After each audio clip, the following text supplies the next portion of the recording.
નમસ્કાર વિદ્યાર્થી મિત્રો, આજે આપણે એક નવો ટેન્સ શીખીશું જેનું નામ છે પ્રેઝન્ટ પરફેક્ટ કન્ટિન્યુઅસ ટેન્સ. એટલે આને આપણે ગુજરાતીમાં કહેશું ચાલુ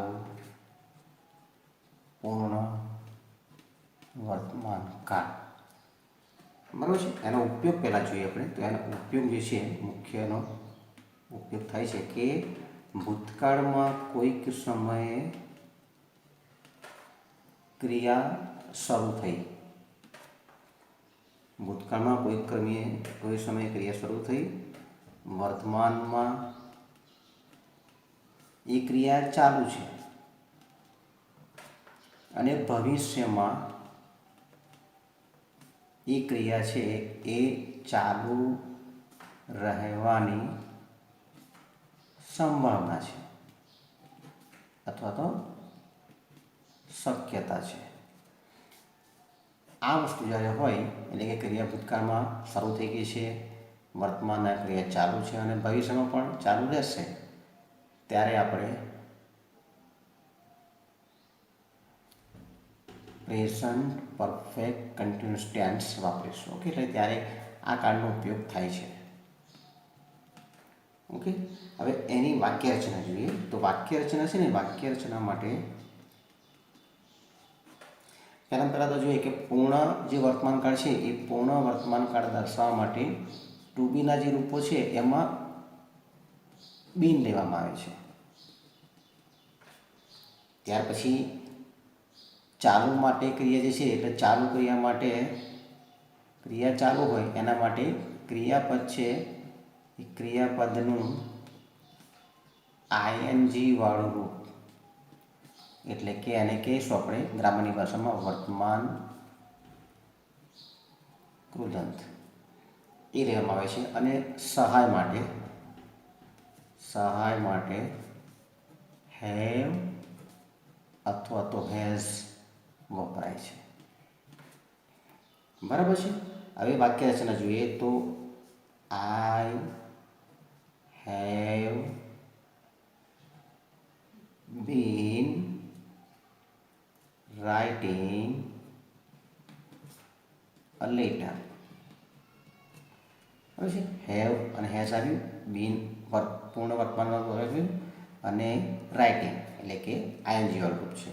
નકાર વાક્ય બનાવવું હોય તમારે, આ છે તમારે સાદું વાક્ય. નકાર વાક્ય બનાવવું હોય તમારે તો હેવ અને હેઝ હોય એની પાછળ નોટ મૂકવાનું છે, એટલે કે I have not been writing a letter.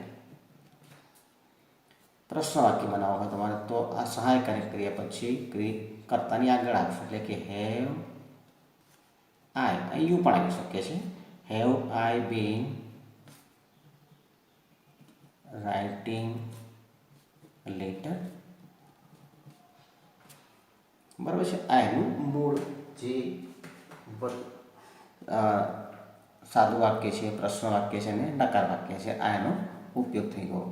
હવે આમાં ઇન્ડિકેટર આવે છે જે મહત્વના છે. ઇન્ડિકેટરને આગળ બે જોવા મળશે, સિન્સ અને ફોર. બરાબર છે.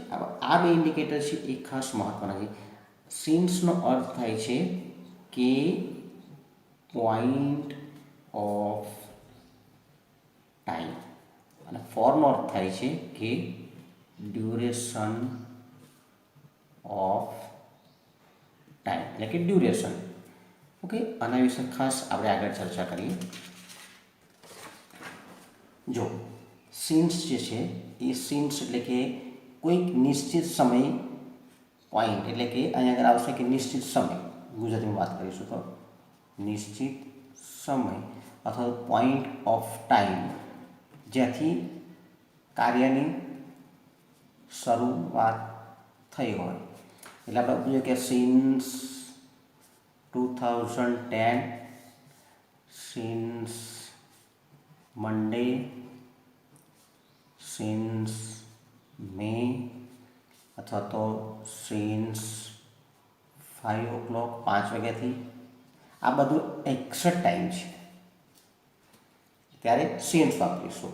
અને બીજું જે છે એ ફોર એટલે કે FOR એ જે છે એ સમયગાળો છે. ગુજરાતીમાં વાત કરીએ તો સમયગાળો અથવા તો ડ્યુરેશન સમયગાળો છે એટલે કેટલો સમય કાર્ય ચાલુ રહ્યું એના માટે. ફોર એક્ઝામ્પલ ફોર 2 days 2 દિવસથી અથવા તો ફોર 3 months. પછી હું કોઈની રાહ જોતો હોય ફોર એક્ઝામ્પલ કે તો ફોર 3 hours પણ મિત્ર રાહ જોતા હોય મેં 3 કલાકથી રાહ જોઉં છું ત્યારે આ વાપરીશ. બરાબર છે. એટલે અહીં જોતા હશો આપણે તો સિન્સ અને ફોર આ બંને મહત્ત્વનું છે. હવે આ તમારે જે એક્ઝામમાં ખાસ મહત્ત્વનું છે કેવી રીતે આવે છે તો તમારે એક કમ્પ્લીટ ધ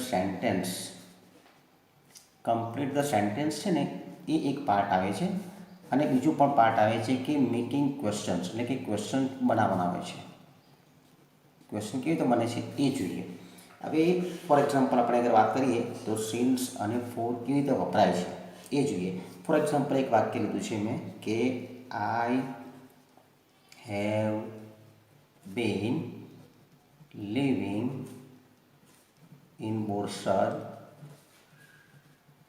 સિન્સ 2014 એટલે કે હું 2014થી બોરસદમાં રહી રહ્યો છું.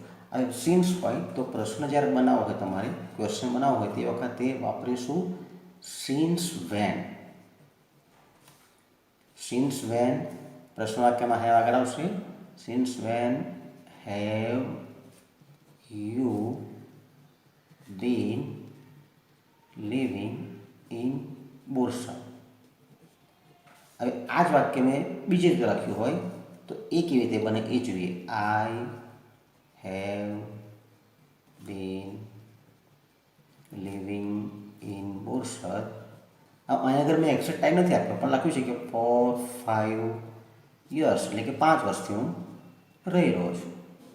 તો આવા સમયે પ્રશ્ન બનાવવો હોય તમારે તો એના માટે તમારે શબ્દ આવશે હાઉ લોંગ કેટલા સમયથી અને આનો અર્થ થાય છે ક્યારથી કેટલા સમયથી. How long have you been living in Borsad.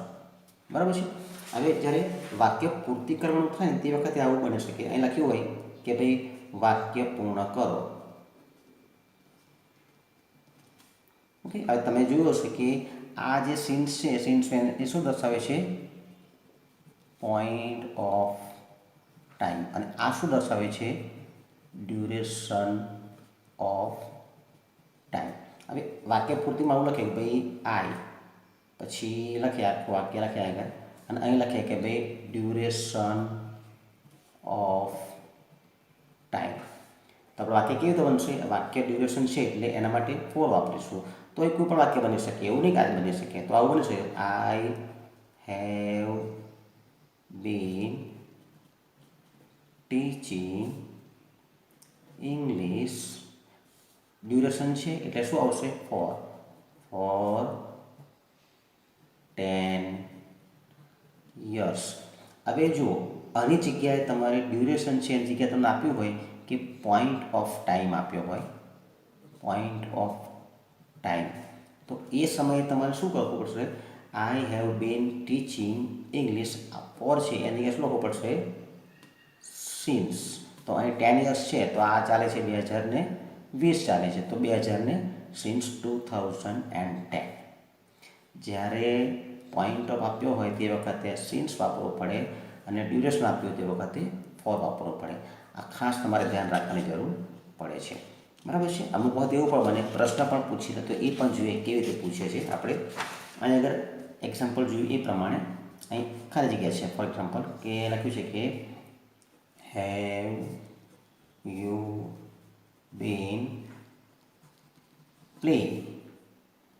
Okay. અહીં લખ્યું છે કે have you bin playing cricket. Okay. અને અહીં આગળ આ રીતે છે અહીં લખ્યું છે કે પોઈન્ટ ઓફ ટાઈમ. તો અહીં જવાબ શું આવશે? પોઈન્ટ ઓફ ટાઈમ એટલે લખો સિન્સ વેન આવશે. સેમ આવું ખાલી જગ્યા આપી હોય અને લખ્યું હોય કે have you bin playing cricket, અને અહીં આગળ આપ્યું હોય તમને ડ્યુરેશન ઓફ ટાઈમ, તો અહીં આગળ આવશે હાઉ લોંગ. બરાબર છે. આ જે કાર્ડ છે આ કાર્ડમાં મહત્વનું છે તમારે સિન્સ અને ફોર. ઓકે, આ સિન્સ ક્યારે વપરાય છે? જ્યારે કોઈ નિશ્ચિત સમય હોય ત્યારે, અને આ ક્યારે વપરાય છે? સમયગાળો હોય ત્યારે. પ્રશ્ન બનાવવો હોય તો કેવી બનશે? સિન્સ વેનથી બનશે. અને આમાં પ્રશ્ન બનાવો તો ક્યાંથી બનશે? How long. બરાબર છે. આને કહેવાય પોઈન્ટ ઓફ ટાઈમ અને આને કહેવાય ડ્યુરેશન ઓફ ટાઈમ, જે ગ્રામરમાં ખૂબ જ મહત્ત્વનો ભાગ ભજવે છે. Thank you.